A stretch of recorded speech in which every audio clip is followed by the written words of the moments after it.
Hello, everybody, and greetings from the winter wonderland from Finland, and welcome to this webinar, Firstbeat Sports Real-Time Lab Management Info Session.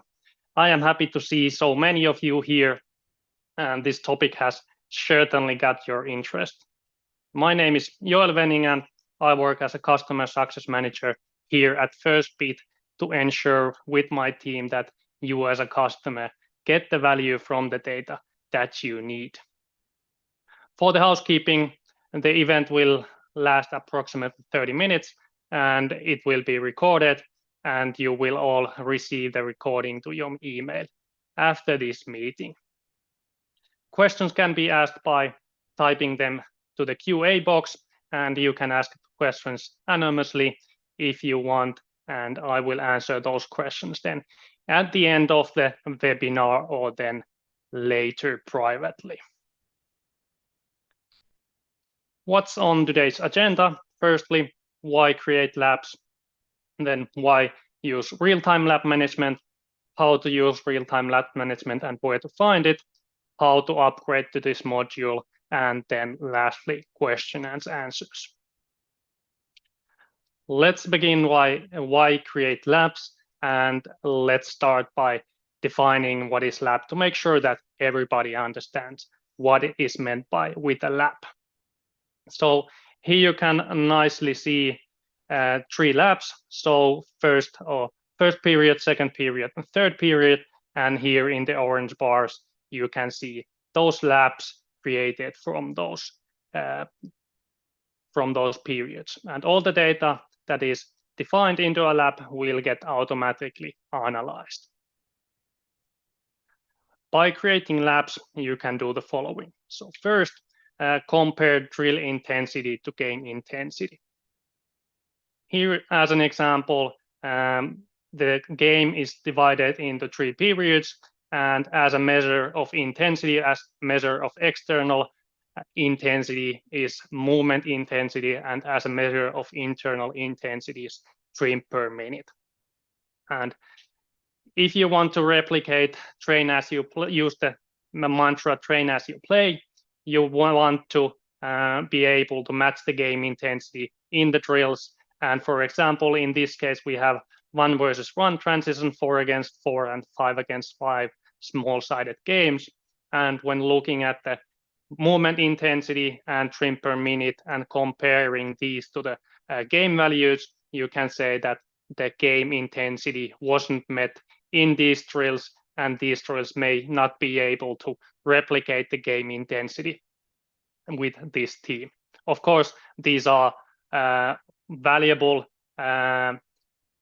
drills as such, but those drills aren't able to replicate the game intensity. Then, second, establish a library of drills to plan future trainings more precisely and to communicate with the head coach on how to manage the workload. Firstly, we have here an example of an ice hockey team of a drill library. So here you can see drills that have high intensity defined as trim per minute. So we have 3 versus 3 scrimmage, neutral zone, defense / forward split, and 2 versus 1 track. And on the other hand, we have the least intense sections, so speed, off-ice warm-up, and power sections. So that's not surprising that those don't accumulate that much internal load as these ones do. Then we have the same as in a table format where you can see the exact numbers for trim per minute. And then let's have a look on how to communicate load management with your head coach better. So traditionally, for example, here on match day -1, you would like to target a trim from 80 to 120 to not to accumulate that much load on a day before the match to make sure that the players are fresh for the game. Of course, the head coach wants to choose the drills for the session from a tactical perspective, but with the help of the drill library and your expertise, you can help him also take into account how intense and how much load will be accumulated in the session. So for example, let's choose drag and drop style creating of the session. So we have off ice warm up from here, select the intensity from here, duration 20 minutes, trimp per minute 0.4, and then the total trimp will be 8. And in that case, by using this approach, you are able to communicate the load management just a little better with the coach at how intense is each drill, how much load it will accumulate, and what is the planned load for that session. In a more advanced approach, you can create a suggested load management plan to help the head coach even more. And here, as an example, simplified from a basketball team, we have game day -5, game day -4, 3, 2, 1, and the game day. And for each given game day, we have a suggested load and a suggested intensity. Of course, these suggestions may change depending on in which part of the season you are in, or how many days or how many games you have this week, and so on, but this is a suggestion for the load. And with the help of the drill library, you are able to just define or pre-plan a little better the upcoming week and the training sessions. Then, fourth point, why to create labs: track progress and conditioning state of the individual/team by comparing the same drill/exercise over time. And here is a very traditional example of a submaximal interval run from an athlete. And here you can see defined, the internal response is defined as trimp per minute. And as you can see from the graph, the internal load gets lower throughout the time as the external load is always the same. So from the graph, you could easily say that the conditioning state of the athlete has improved during this time period. So that's one way to use the lab management tool. Then fifth, analyze different segments of the game and identify performance differences among athletes. So one example here, the game is divided into periods, and then I like to take the last 10 minutes of each period because the fatigue is accumulating more towards the end of the period. So for example, in the first half of the second period, you wouldn't expect that much fatigue as the players are just coming from the break. But when looking now at the numbers in this example, you see that the heart rate recovery, so what's the absolute heart rate recovery in 30 seconds, how many beats? It's 34, 35, and 27. And for the 60-second time frame, it is 49, 48, and 35. So from these numbers, you could make the assumption that the players don't recover that well in the third period or in the last 10 minutes of the third period as in the last 10 minutes of the second and first period. However, you could take also into account that maybe it's due to the fact that the players just did more. They were losing and they had to chase the ball.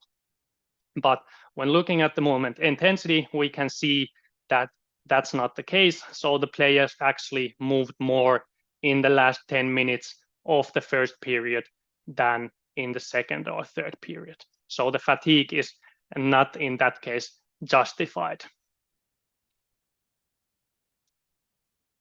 Of course, you need to take into account individual differences and have to look at, these are all team averages, and then you have to look at the individual differences and how they react to the load, how fatigued they are toward the end of the game. And here we have an example of a team and the last 10 minutes of the third period. And here we have the metrics 30 seconds, 60 seconds, and 120 seconds.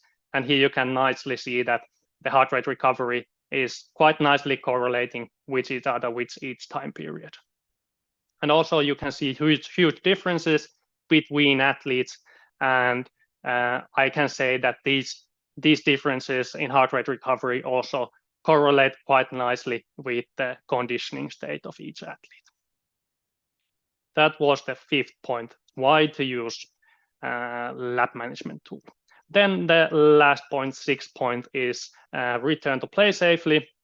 So if a player has been injured for a longer time, you want to ensure that he's ready to play again, and most likely his conditioning state has gone down during the off time period. And in this case, you can see that Matti Salminen, who has been injured for a longer time, has a higher trim per minute for the given lap as his teammates, and therefore you could make the assumption that Matti is not yet ready to play and he has to do more rehab and conditioning work before he can play on the full level again. Then moving on, why to use real-time lap management? To get more and better annotated lap data easier and much faster. There are 3 ways to use the real-time lap management tool. So creating laps on the go, pre-create laps, and pre-create and schedule laps. And I will show you these in a moment on the iPad. Just a moment, I'm connecting to my iPad and opening the coach app, and now you should be able to see the coach app. And here you can see that the sensors have been already recording for a while.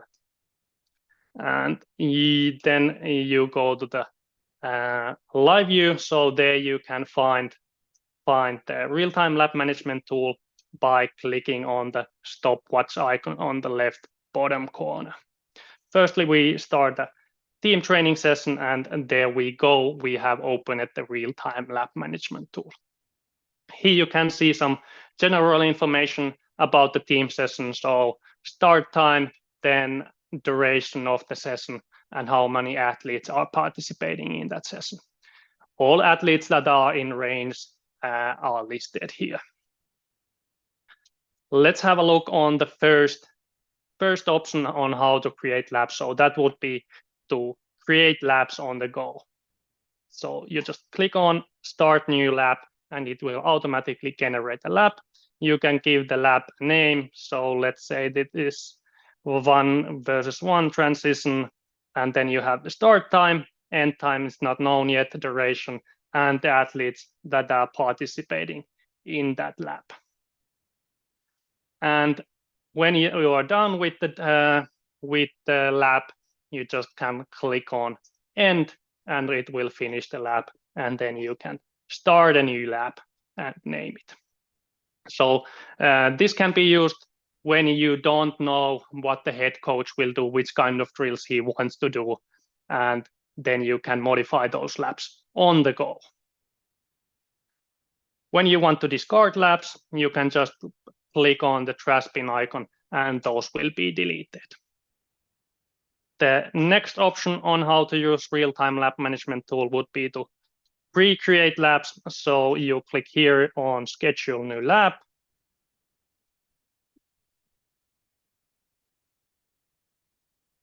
Whoop, I'm not hitting it right with my mouse. Just a moment, schedule. Now, there you go.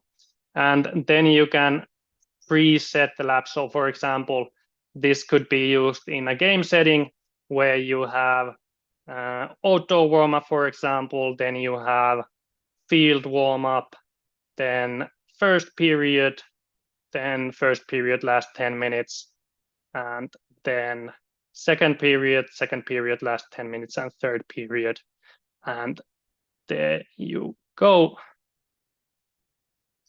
So you can set those names already and then click on the start button when those periods or laps start. So as soon as the players go outside, you can click on the start button and the lap will start. And as soon as they get back from the outside warm-up, you can stop the lap. Also, if you are a little bit late, don't start the lap on time, no problem. You can adjust the start time just by scrolling the start time. And also you can, of course, adjust the end time as well. Good, let's delete this and then have a look at the last option. So pre-create and pre-schedule laps. So this could be used in a setting where you know that what kind of drills will be done and when they will start. So that could be, for example, interval run, where you have 4 minutes of exercise and then 1 minute of recovery and so on. And that goes on, so you know exactly when those laps will start and when those will end. Let's make one more recovery interval there, and then you can preset those times. Let's say it starts 16, 15, and yeah, it already started as we are 16:70 is the time now, and the end time will be then 16:19. There you go. And then the recovery interval will start then at 16:19. And it will stop at 16:20. Good. And that's how the real-time lap management tool works. So you can create laps on the go, pre-create laps, or pre-create laps and schedule laps, just how you want to do it. Then when you are ready with the session, you use it as normally. Just click on the stop session icon on the bottom right corner, save team session, adjust the length of the session if you need to do some adjustments, and click on done, and then download data as normally.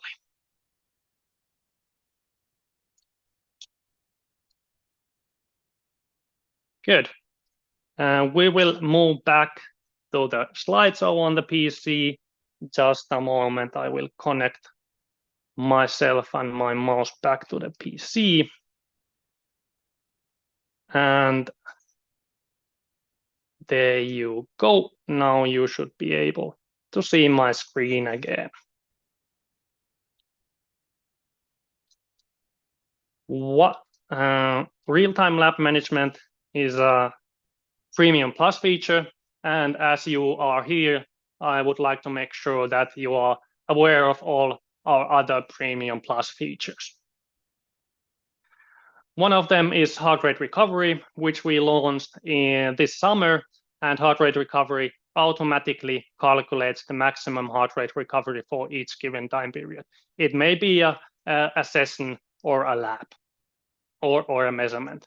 And it calculates the maximum value for time periods 30 seconds, 60 seconds, and 120 seconds.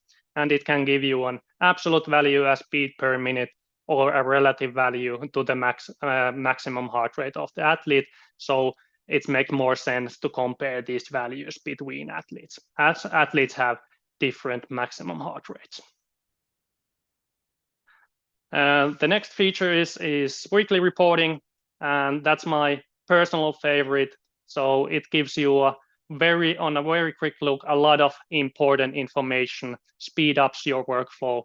It sums the data of the last 7 days, and it also shows you the long-term progression of the last 12 weeks. And then you have also an individual view where it takes into account the individual training history of each athlete, how much strength they have accumulated, and what are their maximum values in history. Then we have data export time series as a part of the Premium Plus package, so you can export second-by-second data for movement intensity, trim per minute, or for example, RR intervals. As a service, we offer you custom reporting. So our sports scientist will make you a custom report based on your needs, and to make sure that you can take your time to work with the athletes where it matters the most. Customized API solutions. If you have an in-house athlete monitoring solution or system, we are happy to integrate Firstbeat sports data in your current platform to speed up your data workflow. As a part of the Premium Plus package, all new features are automatically included to make sure that you stay ahead of the game at no additional cost. Something that we have on the product pipeline, to give you a little teaser, is a trim per minute and movement intensity curve, automatic data upload, game reporting, and athlete weekly report. And on the right side of the slide, you can see that what kind of features, metrics we have implemented in the recent years. So there's definitely happening something to make sure that you get the most value out of the data. As a part of the Premium Plus package, you are entitled to Premium Plus support, meaning that our data experts, our sports scientists, are here to help you and provide you data insights. And additionally, we are happy to provide you monthly data quality checks and monthly training load and recovery trend reporting. How to upgrade? If you want to upgrade to the Premium Plus package, you can contact our customer care email here, or then give me a call or write me a WhatsApp, or then contact your personal salesperson. All Premium Plus features are also available as add-on modules, so you don't need to purchase the whole package if you don't want to. Of course, that's the most optimal option. And for our current Premium Plus customers, this and all other features are enabled for free, of course. And then I'm happy to answer some questions. If you have those, please type them in there. Seems like we are all done here. Please, if you have questions later that came to your mind, you can write me a WhatsApp anytime or contact us via the email address. And I thank you for this, and maybe it's a bit early to wish you a great Christmas time, so I will wish you happy performance monitoring at this time point, and see you next time. Bye.